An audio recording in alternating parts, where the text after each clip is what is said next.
welcome to Book 101 Review.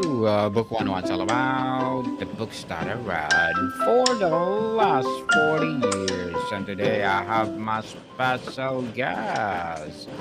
He's the author of the book From Victim to Victor, no other than Mr. Richard Seeram. Thank you so much, Daniel, for allowing me to share my story with your prestigious audience. I really appreciate it. Yes, welcome, Mister. And can you please introduce more about yourself that I missed? Yes, so my name is Rich Vision. I am a recording artist slash author, and my mission is to bridge the gap between music and mental health and to empower other people to see their self worth. Self worth indeed. And thank you so much for sharing your knowledge and wisdom to the world. From victim to Thank you. victor is a powerful shift in identity. How do you define the fundamental differences between a victim mindset to a victor mindset? Yes, that's a beautiful question. When I was going through my darkest moments during the pandemic, for me, how I would define it is like thinking everyone was against me, being isolated in a dark room, not communicating. Like that victim mentality was like, oh, poor me. Like someone needs to save me. That was my idea of a victim's mentality. Now, as far as like Victor, my definition is someone who's able to get out of that dark space and be able to use that pain and turn it into something glorious, turn it into purpose. And that is really how I define from victim to victor, is was me actually going through my darkest moments and saying, hey, this is not going to be the end of me. I can rewrite a new story for myself, and I could rewrite a different narrative for myself, because ultimately I wanted to be here for my family and also for the people I'm meant to serve with my book and also with my music. So that for me is what helped me identify the differences between being a victim and being a victor. To be a victim and to be a victor. You always said to yourself, people every day, I'm a victor, not a victim. Yes, I'll be mighty on the land. There are good things that you're gonna say to yourself. So, was there a specific moment, a rock bottom or turning point where you realized that surviving is a trauma was not enough and you need to or actively transform it? Yes, no, it was more of a, the incidents that happened was being actually mentally abused. I was in a 4 year professional relationship with a music coach that helped me with my musical career. And during the pandemic, the last part of the pandemic, it really ended up me nearly committing suicide because of the mental abuse that incurred with the mentor. And I was to the point where I was like, okay, this is gonna really like kill me if I continue to have ties with her, knowing that she was gaslighting me and all of those things and treating me like I was dirt. So I decided to take, some of the lessons that I've learned from my friend. My friend was teaching me like, hey, this is what she's doing behind the scenes. This is gaslighting. She showed me a movie called Your Reality, and her and I watched it over Zoom. And what happened was I was able to see who she really was when she was speaking to me face to face, the teacher, the mentor. And I was like, wow, like I didn't know this was a form of mental abuse. I didn't know this was a form of gaslighting.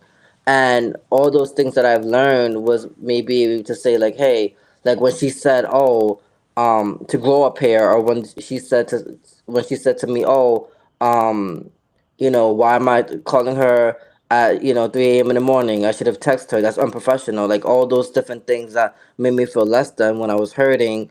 Those things I learned from watching that movie, and I was able to define that core dark moment for me was saying, "Hey, me writing the letter that my friend told me to write." She said to write, "Hey, this is not how you're supposed to be treating me," and actually present it to her.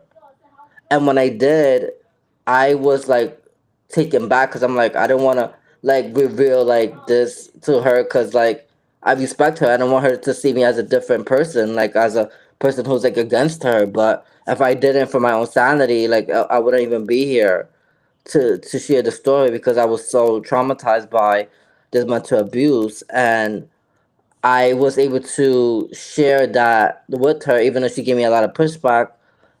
I was able to share like, hey, I'm not okay with you treating me like this, and it helped me really take my power back. So that was really the instance where I had to just say, hey, like I needed to change that mindset of like, okay, I'm not gonna go down like this, because like it was a moment, honestly, like after the conversation I had with her, like I think a week or two after, I really like I was verbalizing on social media about the things I wanted to do to myself because of the mental abuse. And also I was ruminating on like things that I could have just done to take myself out of the game, so to speak. And I was like, wait a minute, I'm ruminating on these dark intrusive thoughts. Like I can't be in this space, so I need to figure out how to change my mindset so that I can be here, for my family, for my legacy. And I'm just thinking like, hey, like this can't be the end of me. So that really helped me. The book really helped me. My friend helped me get to the point, and also a lot of motivation. Videos helped me to the point where now I'm able to say, hey, wait a minute, there's something to this mental abuse that is able to serve someone else. Mr. Richard, were the specific moment or rock bottom or turning point when you realized that it's time to do the things that we need to do in life? So, how do you define the triumph in this context? Yeah, I mean, the triumph really was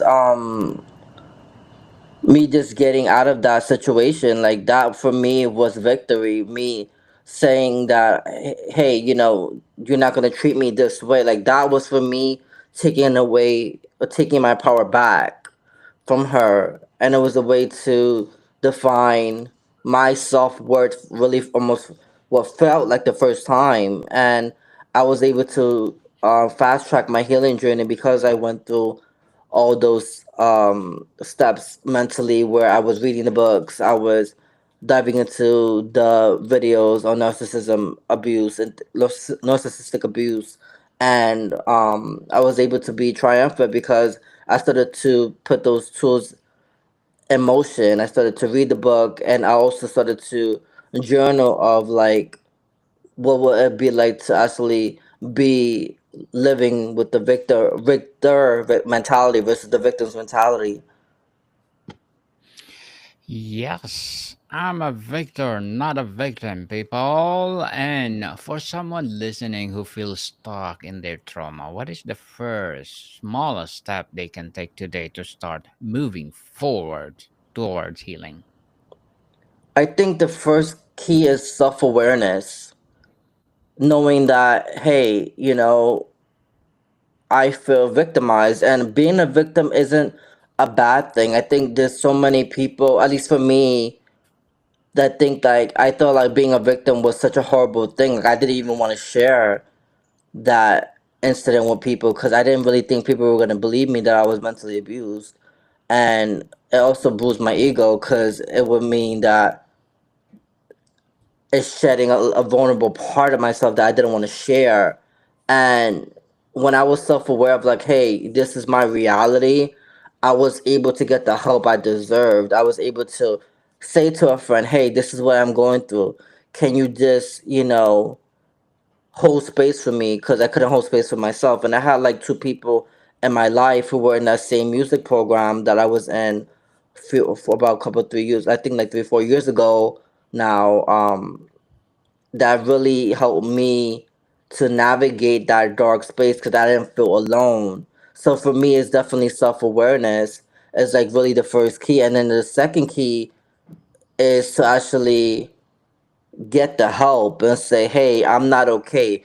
I need someone to hold space." Whether it's a therapist, whether it's a friend, whether it's a life coach, anyone who can try to or attempt to um, paint a different narrative that is better than the one that you're seeing right now. Mr. Richard, tell us, your book involves transforming one's personal narratives. What is the process of rewriting your own story from one of a victimhood to one of a strength, and why it's so powerful? Mm, yeah, it's a good one.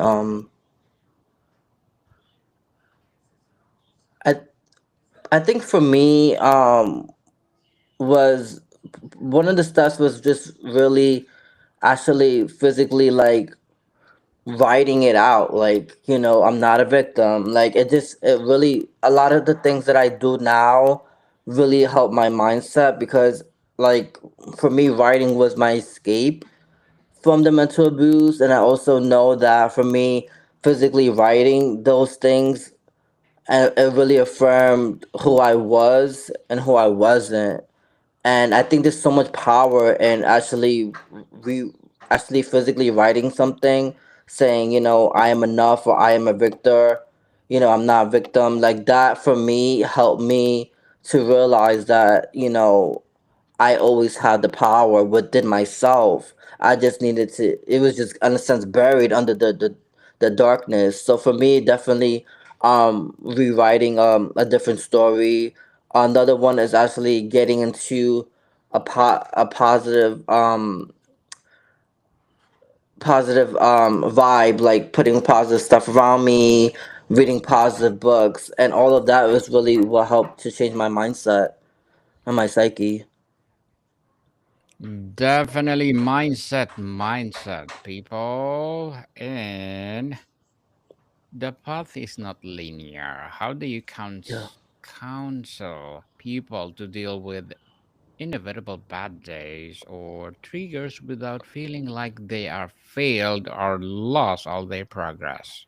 Mm. Hmm. Me, I have to like for me, I had to change my environment, right? So like the pandemic was really difficult for me, as a lot of other people who has suffered depression during the pandemic. I had to change my environment. Like even though like I was in a dark space in my room, isolated from family, friends, everyone, including family, I had to physically put myself in a different mindset. Like I literally had to order the motivational shirts. I had to order the motivational posters. I had to like I got to, right? I chose to, and I was blessed to do those things. And what really helped me was, even though I couldn't change my physical environment, like if I wanted to, yeah, I could have gone to the gym. I couldn't at the time during the pandemic because the gyms were closed. So like for me, I bought weights. I bought a gym mat. Like I created a sanctuary around my room that and that was positive, right? That breathe, like really that enhanced my positive mindset. Because if I did not do that, I would have been in the same victim's mentality. Like I had to physically change my surroundings, even though I was in the same place. So one really key thing that I did was actually being able to say, "Hey, how can I make this room into a space, into a sanctuary that I feel like I belong, that I feel like that I'm enough." And I know that might seem,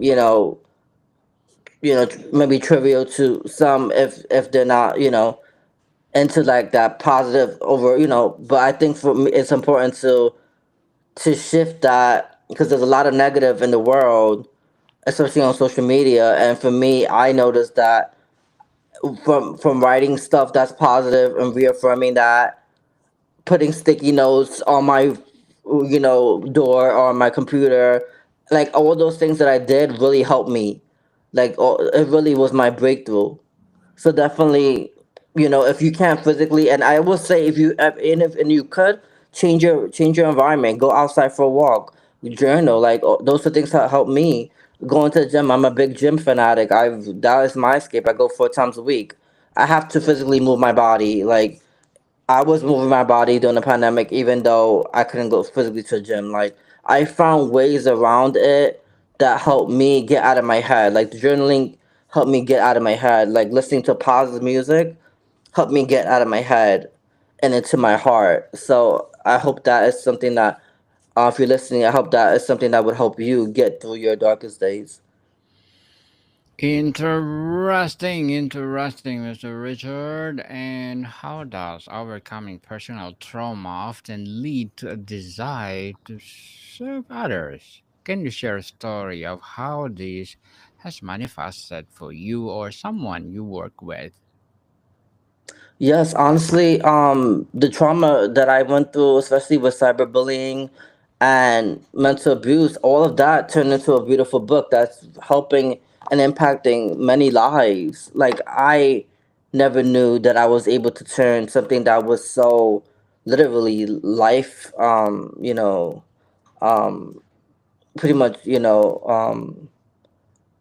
something so tragic, right? And something that's so traumatic. I didn't think that it would. I thought it was going to be a liability, not an asset to me at all.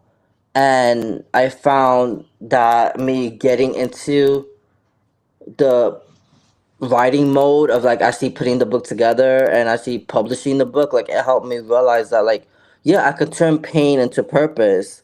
Like I was able to do that, and I think that's so important to be able to just turn my trauma, whatever I went through, good, bad, ugly, indifferent, not to judge it, but to know that there's a reason why I went through this. It was not to just sit on the shelf. It was to serve other people. And not only the book, really, it was also like the music that came out of that mental abuse. Like a whole record I put that was inspired by that mental abusive situation. So for me, a lot of the things that I went through is now impacting other people where I thought that it wasn't even gonna matter, because I thought it was too unique to me, those experiences. So that's just to say that anything that you're going through could be used for someone else's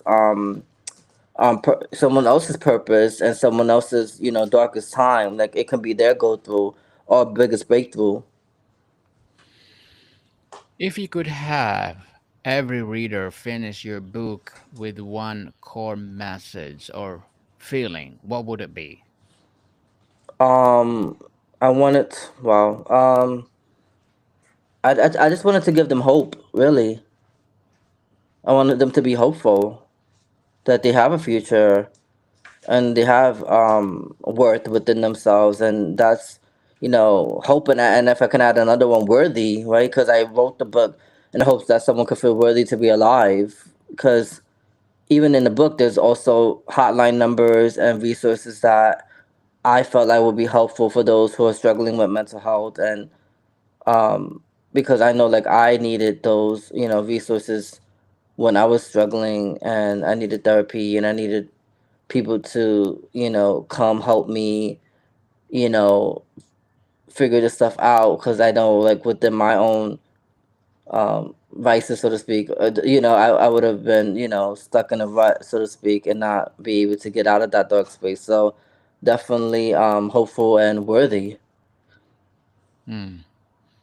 Definitely. And so Richard, before we wrap up our discussion for today, I'm inviting you to please to listen to my other podcast, people. My other podcast, because my abstract essay is already in fifth season, abstract poetry in second season, and my book 101 review in fifth season too. Comedy 101 in second season, and my food 101 in fifth season as well. Geography 101 in fourth season, and my baby podcast Law 101 and mental health 101. Love letters in fourth season, as well as my movie 101 review and music 101 and science 101 and sex 101 in its first season. Please listen to them wherever you listen your podcast. So, Mr. Richard, is there a chapter you consider that the heart of the book? Why is the central to the transformation process? Oh, what was that question? I'm sorry. Is there a chapter you consider the heart of this book? Why is it so central to the transformation process? Yeah. Oh, that's a good one. I think one that comes to mind will I will be fine. I think the reason why it's so central because when I was going through my darkest moment, I didn't think I was gonna be okay. And I wrote it because as a testimonial of like I can go through all these dark moments and trying times, and I could still find that ray of hope. I could still find peace of mind. I could still find serenity and calm within the storm, so to speak. And I think that's a beautiful thing to arrive at mentally, that I was able to grow from that victim's mentality of thinking like, this is not, this is the end of me, versus now I'm just like, okay, no one can really stop me, unless it's me or God. So like for me, I really was able to fast track, my healing journey, and also develop a better mental fortitude within myself because of all of the things that I've fed myself with the motivational videos that I've been watching too. Very well said, Mr. Richard. Very well Thank said. you. And what is the primary motivation for writing this book? Was it your own healing to create the guide you wish you had, or to reach broader audience? Wow, I think it's all of the above. I think it really is all of the above because when I wrote the book, like I really didn't think like I just was like, I don't know, like I don't know who's gonna want to read it. It's a dark story. I talk about self harm in there, and it's a lot of trauma, and I think it's a little bit of both. Like I think I wrote it because I wanted people to find solace in knowing that they were not alone in their struggles too. Like like when I read a book that inspired me, um called I think that it was like a love of poetry book by another author, Steve Ryan, and his story inspired me also because I didn't really know he was going through a lot of stuff mentally, and he in his book he talked about his struggles with depression, and on the outside looking on the outside he looked like he was had it made, but in the inside I didn't really know that he was struggling, and that's so common for people who are struggling with stuff. On the outside they look like they're fine, but people like I never know what people are going through, and that was also part of the motivation. Another motivation was the mental abuse that I incurred during the pandemic, and I also wanted to share that part of it because it was also the reason why I even got into mental health in the beginning. And because I really wasn't even talking about mental health until I got into this mentally abusive situation with the mentor. So that, like, a lot of things changed for me, and I wanted to share that I was able to not only go through that, but I didn't make it my whole story. Like that was just a part of my story. Like it wasn't like gonna like take away from my life and the purpose that I had to give to other people. So I wanted to give also hope and also show people that there is a healing process to going through cyberbullying, to going through all these things, and then they could turn really their pain into purpose like I did. Very well said again, Mr. Richard. Thank you. And how does overcoming personal trauma often lead to desire to serve others? Yeah, overcoming trauma, I think it helps others because it shows another person that it's possible.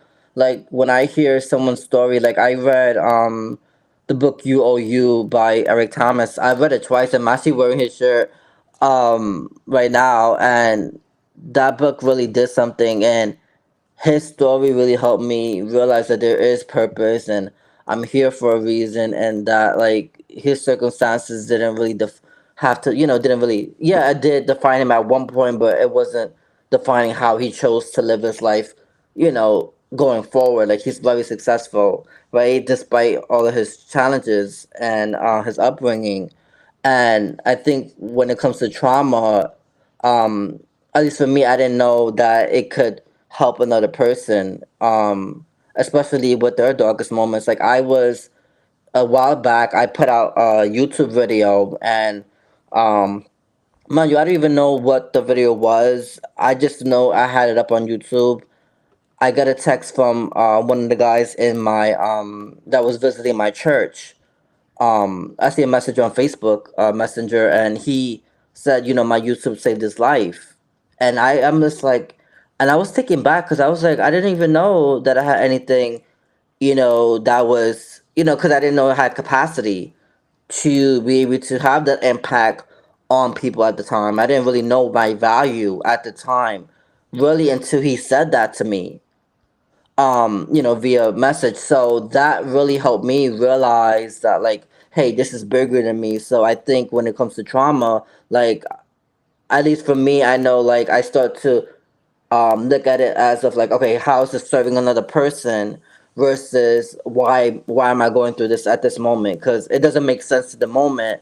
But when I'm looking back 2 3 years from now, when the book is out and helping people, when the EP is out and it's helping people realize their self worth, and that they don't have to stick, you know, with you know, stick around with the mental abuse and, and tolerate it and things, and they're getting affirmed by the music that I'm doing, then I know that it's impacting lives and it's doing something good that's contributing to the world.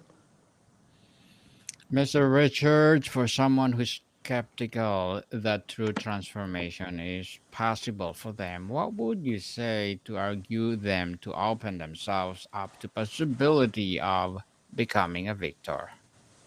Mm.